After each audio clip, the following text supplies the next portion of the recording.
Sí sale, pero está tan duro que no. Ya, pero de todas formas no es elástico. Así se va. Venga, pues Bueno, nada. genial. A ver, muy bien, pues venga. ¿Se esperaba? Sí, Venga, chicas. Venga, ¿cómo empezó su carrera? Pues yo tuve la suerte de tener un padre que era periodista y entonces desde muy pequeño tenía una afición tremenda a todo lo que tenía que ver con el periodismo y ahí creo que empezó mi vocación. Me empeñé desde muy pequeño en ser periodista, cuando otros niños querían ser bomberos o ingenieros y acabé siendo lo que quería, periodista. ¿Y hasta qué punto le influyó? ¿Por qué no me sujeta a alguien el alimentador, por favor? Haciendo un inciso. Porque si no, como que es un poco difícil. Venga. Sí, ¿Hasta qué venga. punto le ha influido la carrera de su padre en todo, vamos, de todos? Hombre, a mí me ha influido mucho mi padre porque fue un gran periodista, fue un hombre muy recto, muy cabal, que tenía muy claras las cosas y el servicio que se hacía con el periodismo, el interés social que tenía, y yo le tengo como ejemplo de vida y como ejemplo profesional.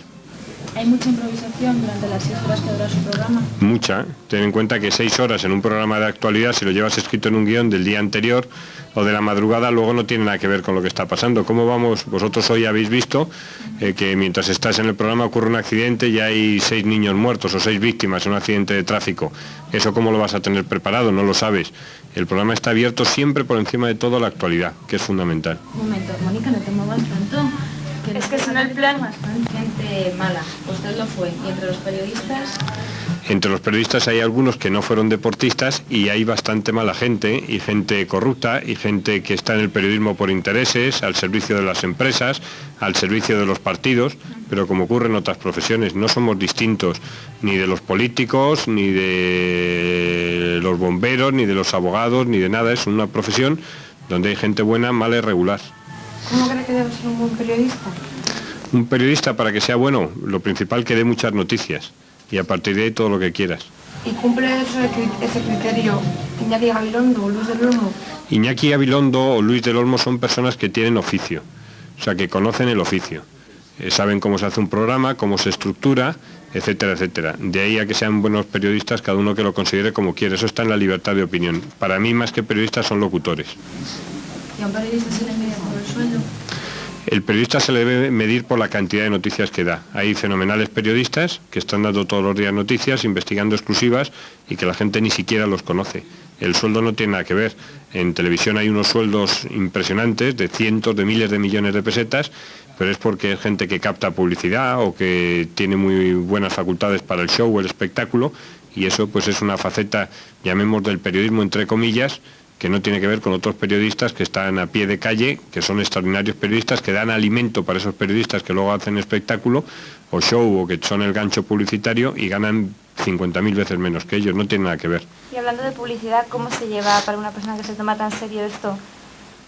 Lo limitado que está el programa a los tiempos, ahora hay que cortar publicidad. Bueno, eso es una parte de la estructura de la prensa. La prensa, cuando la financiación más limpia que tiene la prensa es la publicidad, y de la misma manera que en un periódico se reparten las páginas y los espacios para la publicidad, también lo hacemos en la radio o en la televisión.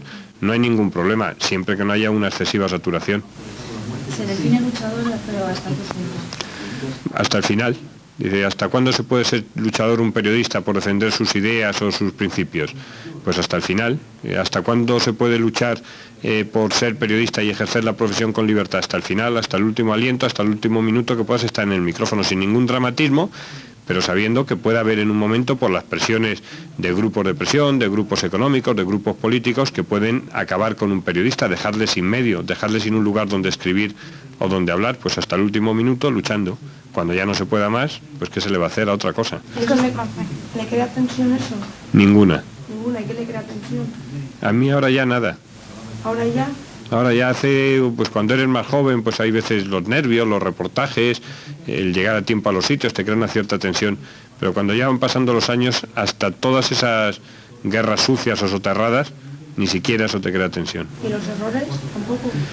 Los errores lo que te hacen es aprender todos los días para corregirte, pero no te llevan a ninguna tensión. ¿Es consciente de la influencia que sus opiniones tienen sobre su público? Es evidente. Cuando tú sabes que abres un micrófono y que al otro lado del micrófono hay cerca de 3 millones de personas, tienes la conciencia de que eres responsable de las cosas que dices, que haces o las opiniones que das y que van a tener influencia, naturalmente que sí. ¿Y eso también le crea tensión o tampoco? No, porque procuras hacerlo de una manera lo suficientemente ponderada para no crear una tensión añadida. Es decir, cuando estás realizando con tu trabajo con normalidad, un obrero que está haciendo un puente y está soldando una viga decisiva por el que van a pasar millones de personas, pues lo que hace es pensar en hacer bien su trabajo, no piensa que se le va a caer luego el puente. Y por tanto no tiene tensión. ¿Ha sido Mónica Lewinsky el peor error de su carrera? Ha sido, más que un error, una comparación inadecuada, llamemos así. Y lo que ha sido es utilizada muy hábilmente por unos políticos que quieren acabar con un periodista y la han utilizado hábilmente. Y entonces yo la englobo en ese sentido. En cualquier otro momento esa comparación no hubiera tenido mayor trascendencia. Lo que pasa es que hay veces que tú puedes llamar loco a una persona durante 7 veces y a la octava se pone como un histérico diciendo me han llamado loco y lo saca de quicio y tal. Y entonces pues te obliga a pedir disculpas, lo haces de corazón, pero tampoco hay que darle mayor trascendencia. Y la prueba es que ha durado 3 días la polémica. Usted ha dicho que trabaja y duerme al revés del mundo. Y a raíz de las declaraciones del 11 de febrero, ¿cree que es el mundo que está al revés ahora? Pues no, porque siempre hay en todas estas declaraciones, manifestaciones y actitudes cosas sobre intenciones de las personas, etcétera. Y al final los periodistas, ¿en qué tenemos que quedarnos? En los hechos. ¿Y los hechos cuáles son? Los hechos, al margen de lo que digan, son cuáles son los hechos, que no hubo conspiración, porque si a mí me dicen que estoy en una conspiración y resulta que nunca he estado en la reunión que describe ese señor, quiere decir que alguien está mintiendo, y yo creo que en aquella descripción Ansón, por exageración o por la razón que sea, mintió, y así se lo he dicho a él. Y al final de todo eso que late, dice que en España hay un problema pendiente de resolver, que son los crímenes de los GAL, y detrás de todo eso hay posiciones de cada uno, intentos de taparlo, intentos de disminuirlo, intentos de sacar a unas personas y dejar a otras, y esos son los hechos a los que tenemos que acudir. Y todo lo demás, como vais viendo, se va quedando en el camino. ¿Cuántas veces se han denunciado conspiraciones? Y luego a los 2 días pasan y ya no existe nada. O sea, estábamos conspirando contra todo el Estado y contra las instituciones, y luego eso queda en nada, no interviene nadie, ni el fiscal, ni hay una investigación, ni se nos llama al Parlamento. Quiere decir que era una gran mentira. Y lo único que les interesaba era el jaleo para distraer la atención en el comienzo de los juicios de los GAL. ¿Usted cree que hay un felipismo? ¿Cómo lo define? Un régimen que desde una victoria legítima democrática del Partido Socialista acabó controlando el propio Partido Socialista e intentó controlar a toda la sociedad española. Eso es el felipismo.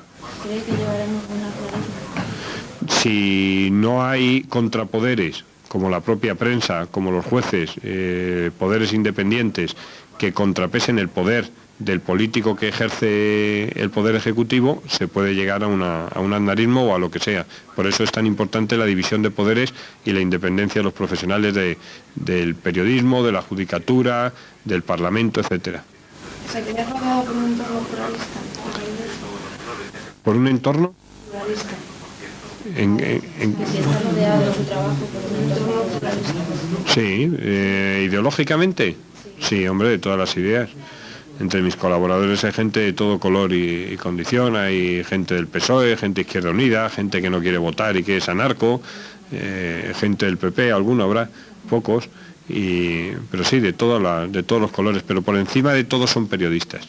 ¿Y el gobierno siempre, cuando hablamos entre felipismo, se llega al aznarismo, que da pie al pluralismo? Es que los gobiernos no tienen que dar, los gobiernos por tendencia, la inercia fundamental de ellos es ir al control de todo. Les gustaría a todos los gobiernos controlar la prensa, y controlar a los jueces, y controlar al poder legislativo, y controlar las asociaciones de vecinos, y controlar los clubes de fútbol, y lo que tiene que hacer la sociedad es evitar que los gobiernos puedan llegar a controlar todas esas cosas. O sea, los gobiernos tienen una inercia perversa a ejercer todo el poder, y la sociedad lo que tiene que reaccionar ante eso, incluido el periodismo, es, en vez de alinearse con un lado o con otro, estar siempre crítico frente al poder. Mucho cuando están en el gobierno, menos cuando están en la oposición, pero al final todo eso son poderes, y en la lucha de poderes es donde llega el pluralismo y la democracia, evitar que lo controlen. Pero la inercia de los gobiernos es siempre a controlar.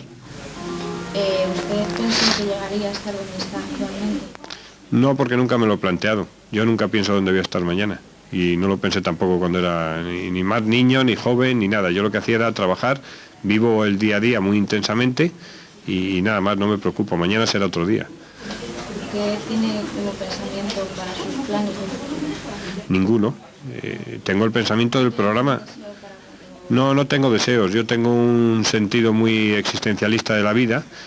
No sé hasta dónde puede llegar mi vida, no sé hasta dónde pueden llegar mis facultades, mi resistencia, mi pasión, y entonces lo que hago es, cuando salgo, como he salido ahora del programa, pues empezar a preparar el programa de mañana, y ese es mi objetivo y mi meta, y luego estar mejorando secciones, pensar en el programa del mes de septiembre, pero no voy muy allá en mis aspiraciones, o sea, no me hago ilusiones de ser alcalde de Cuenca, no, esas cosas no las pienso, estoy muy en el día a día. Respecto al programa, ¿qué es lo más difícil en la elaboración del programa respecto a usted?